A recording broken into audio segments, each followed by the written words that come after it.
algumas posições carentes, por exemplo, jogadores de velocidade pelos lados. O problema do São Paulo, ele tem muitos protagonistas jovens, então a tendência de oscilação é muito grande, né? O garoto que arrumou a defesa, por exemplo, é base, jovem, é o Diego. O garoto que entrou no meio-campo para melhorar a sustentação da defesa, a proteção, é base, que é o Luan. Os dois meias abertos são Igor Gomes e Gabriel Sara, os dois base, e o Brenner é o cara que faz os gols. Então você tem o Daniel Alves, que não vive seu melhor momento, acho que muito por conta da sequência de jogos, cercado de muitos garotos. É o contrário do Flamengo, que coloca garotos que conseguem se desenvolver e conseguem se transformar em grandes jogadores ou em jogadores importantes rapidamente, porque estão muito sustentados por um Felipe Luiz, por Everton Ribeiro, por Gerson, Thiago Maia, que são jovens mais de experiência, Pedro, Bruno Henrique e por aí vai, tantos outros, né? O Rodrigo Caio, Isla, quer dizer, é um super elenco que foi encontrando a sua melhor maneira. Eu digo que esse Flamengo, eu não acho que esse Flamengo pratica o jogo posicional daquela maneira absolutamente ortodoxa, como se imaginava, e que a gente tem alguns conceitos também mal formados, na minha opinião, mas não é esse tipo de jogo, é um ataque mais posicionado, que preenche mais os setores do campo. Então é um pouquinho meio do caminho entre o que o Flamengo pretendia fazer, ou fazia antes do Dome, e o que a gente imaginou que fosse ser colocado em prática, e o time se encontrou, mesmo com desfalques, coloca sempre uma formação poderosa em campo. Para mim é favorito sempre que entra em campo. Agora, São Paulo, como a gente disse, perde pouco, né, Rizek? Então eu acho que vai dar jogo, vai ser bom de ver. O Flamengo entra em campo amanhã, se a nossa escalação estiver correta, com 3 garotos formados em casa, dessa leva que desde o empate com o Palmeiras vem melhorando muito o time. O Hugo Souza, que hoje é o titular do gol do Flamengo, acho que ninguém discute mais isso. O garoto Natan, tem jogado muito bem na zaga. O João Gomes, que fez sua primeira partida nesse meio de semana contra o Atlético Paranaense pela Copa do Brasil. E o resto são os jogadores que o Domenech tem de melhor, porque ele tem desfalques para esse jogo. Eu acho que é onde o Flamengo mais perde, não pelo Gomes em si, mas pela ausência do Thiago Maia, é nesse setor, né? Thiago Maia e Arão, né? Sim, mas eu imagino assim, todo mundo à disposição, é possível que o Domi pense esse Flamengo com Thiago Maia, Gerson e o Arrascaeta como 10 por trás do Pedro. Assim, todo mundo à disposição já é uma dificuldade, porque tem a questão do Gabigol, que vai ser pensado ali na frente. Mas não é a realidade do nosso futebol também, essa ideia de todo mundo à disposição e todo mundo 100%.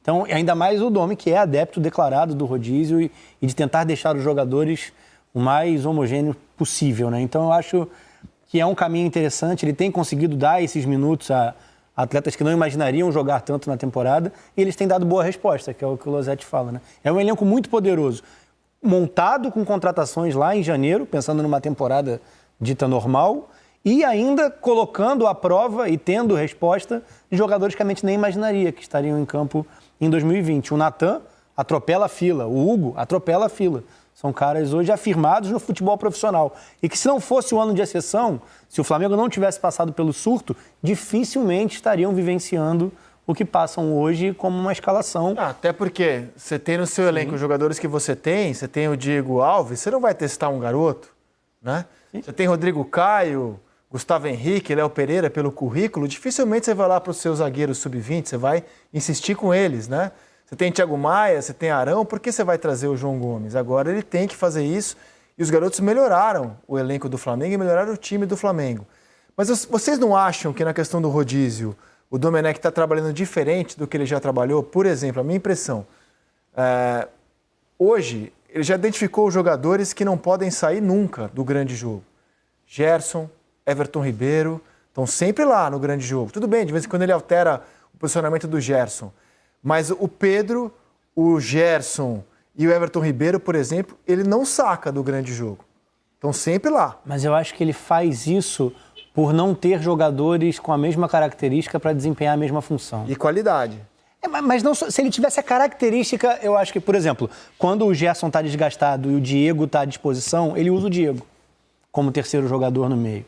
Mas ele não tem, por exemplo, um meia que parta do lado do campo como o Everton Ribeiro. Ele usou o Gerson ali, que tem como fazer essa função com o pé trocado. Foi aonde iniciou, inclusive, no Fluminense. Claro que ele se transformou, é um outro jogador hoje, muito mais completo. Mas consegue jogar ali também e fez bons jogos ali dentro da temporada. É que o impacto dele por dentro é muito grande, né? Então a gente fica falando, tirar o Gerson onde ele se sente confortável.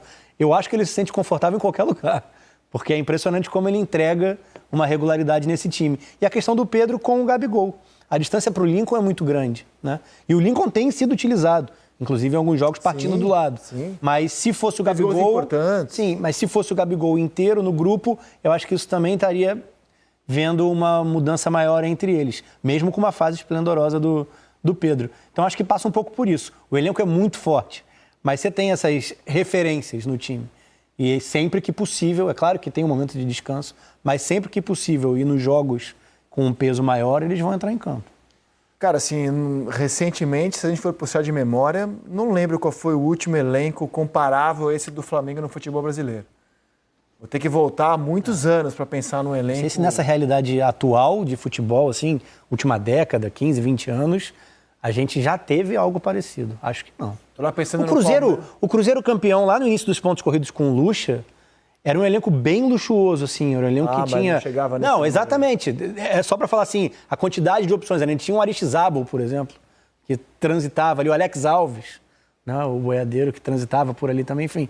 O Cruzeiro chegou a ter muitos nomes para entrar em campo com muita qualidade. Mas eu não acho que se compare também, não. Do outro lado, o Diniz não tem nem de longe a fartura de craques que o Flamengo tem, e ele tem o mérito de buscar soluções que até estavam meio escanteadas no clube, que é o caso do Brenner, trouxe o Gabriel Sara para o time titular, achou um zagueiro da base, que é o Diego Costa, muito bom jogador. Como é que você analisa essa escalação e com um cara, Losetti, de quem a gente esperava estar falando aqui, de um dos melhores do primeiro turno, pela expectativa, pela qualidade, pelo salário, Daniel Alves, que pelo menos para mim até aqui joga bem abaixo do que poderia. Eu também acho que ele está jogando abaixo, Rizek, mas eu sou do time que, assim, eu nunca tiraria ele durante um jogo importante, durante um jogo grande ou de um jogo grande como esse. Eu acho que ele tinha que ter descansado, por exemplo, naquele jogo contra o Binacional. Até agora não acredito que ele entrou em campo num jogo absolutamente fácil do São Paulo vencer e só precisava de um empate.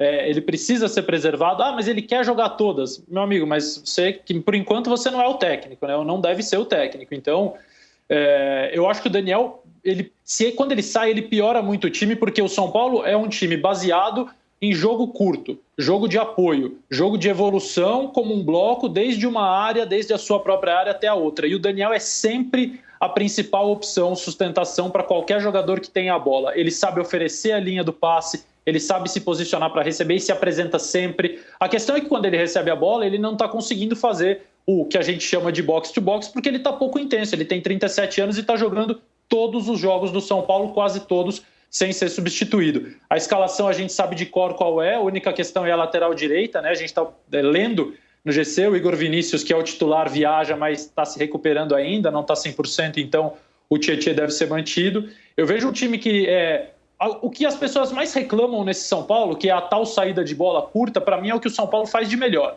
especialmente contra rivais nacionais, que não tem o dom da pressão como tem, por exemplo, alguns times argentinos. O São Paulo atrai e sabe sair.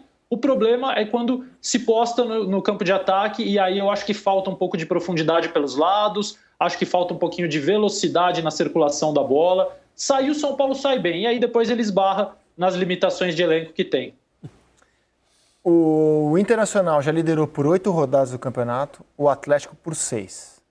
Se o São Paulo derrotar o Flamengo amanhã e o Palmeiras perder do Atlético na segunda-feira em São Paulo, o Atlético tem a chance de voltar à liderança, porque ele vai se igualar em número de pontos a Inter e Flamengo e terá uma vitória a mais. Só que o Atlético Mineiro vem de uma sequência muito ruim. Dos últimos 15 pontos que disputou, ganhou apenas 5. Ele vem de uma derrota